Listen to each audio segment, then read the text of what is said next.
5 seconds. Start. अध्यक्ष महोदय, मैं निवेदन करना चाहता हूँ कि सरकार को यह निश्चय करना चाहिए कि इस बिल का सही उपयोग किया जाएगा। पुलिस को डाक द्वारा मत देने का अधिकार दिया जा रहा है, वह सही है।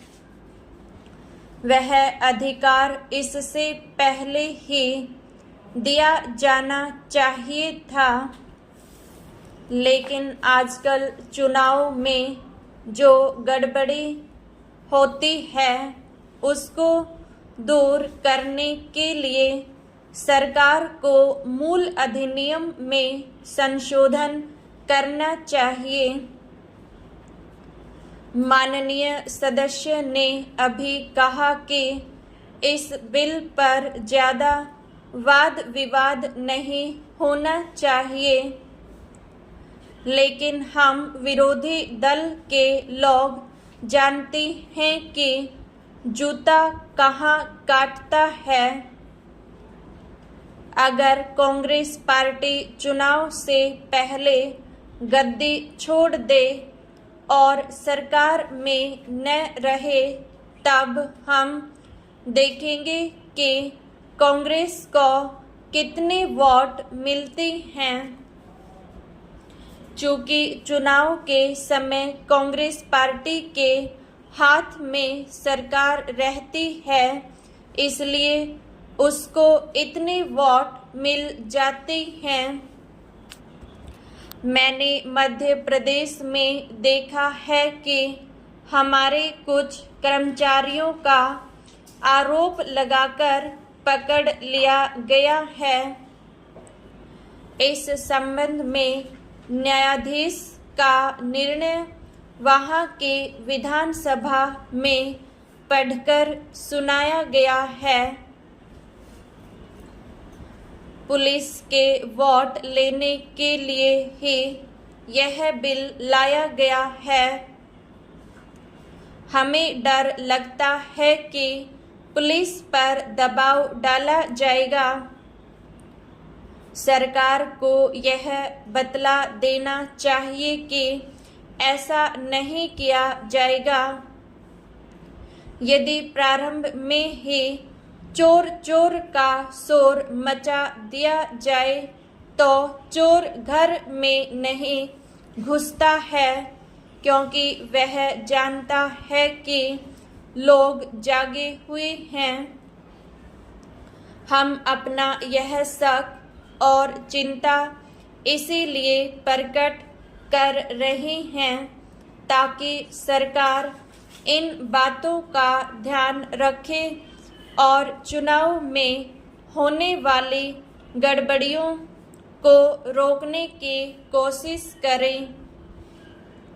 यह जो छोटा सा बिल लाया गया है, वह किसी विशेष मतलब से लाया गया है, जैसा कि विरोधी दल के अन्य माननीय सदस्यों ने कहा।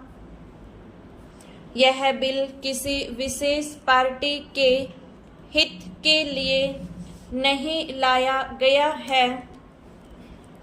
केवल अपने प्रदेश से बाहर काम करने वाले पुलिस के आदमियों को डाक द्वारा मत देने का अधिकार देने के लिए नहीं लाया गया है।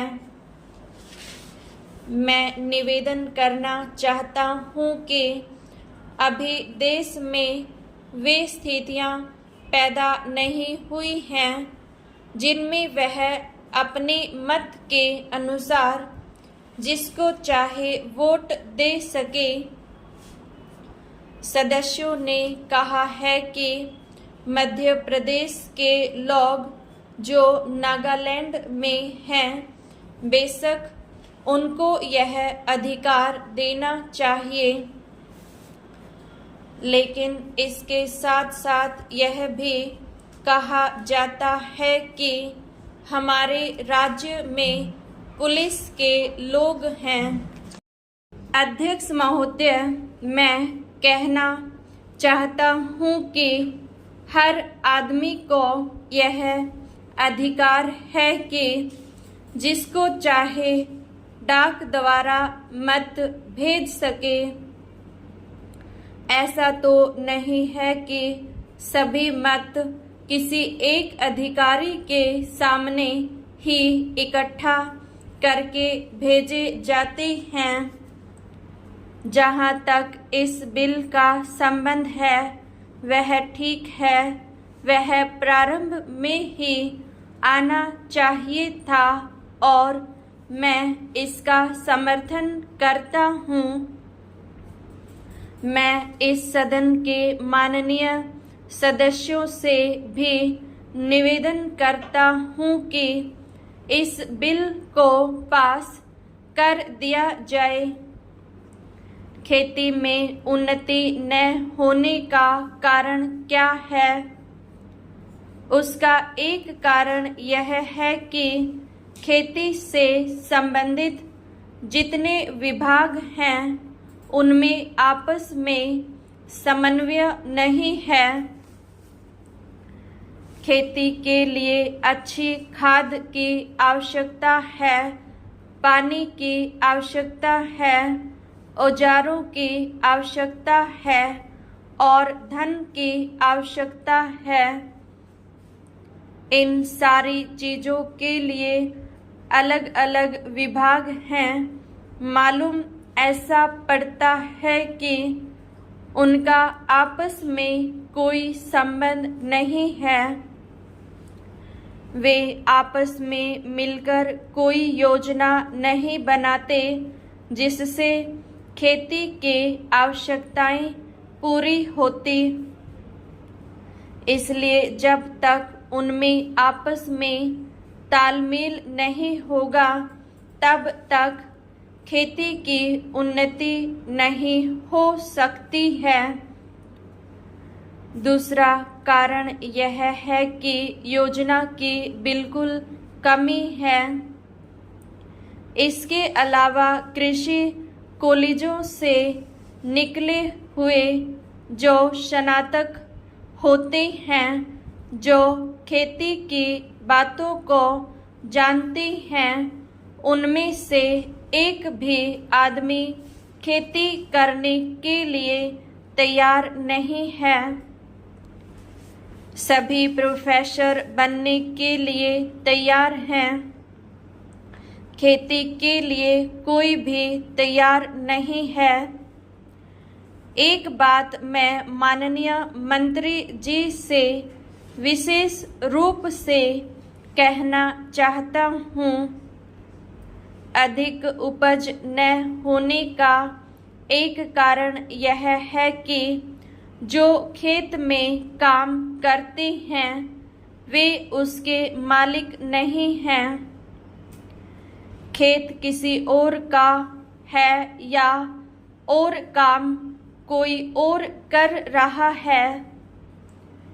इसलिए मेरा यह कहना है कि किसानों में जब तक यह भावना पैदा नहीं होगी कि यह मेरी भूमि है, तब तक अधिक उपज नहीं हो सकती है। इसके लिए आप जब तक भूमि सुधार नहीं करेंगे तब तक कोई बात बनने वाली नहीं है। दुर्भाग्य से इस देश में खेती करने वाले बहुत कम लोग ही भूमि के स्वामी हैं। खेती की उन्नति के मूल आधार हैं पानी, खाद, बीज, धन, उपज का उचित दाम और भूमि सुधार। इन सब की ओर कृषि मंत्रालय का ध्यान नहीं है। सरकार को प्रत्येक खेत को पानी और हर आदमी को काम देना सुनिश्चित करना चाहिए।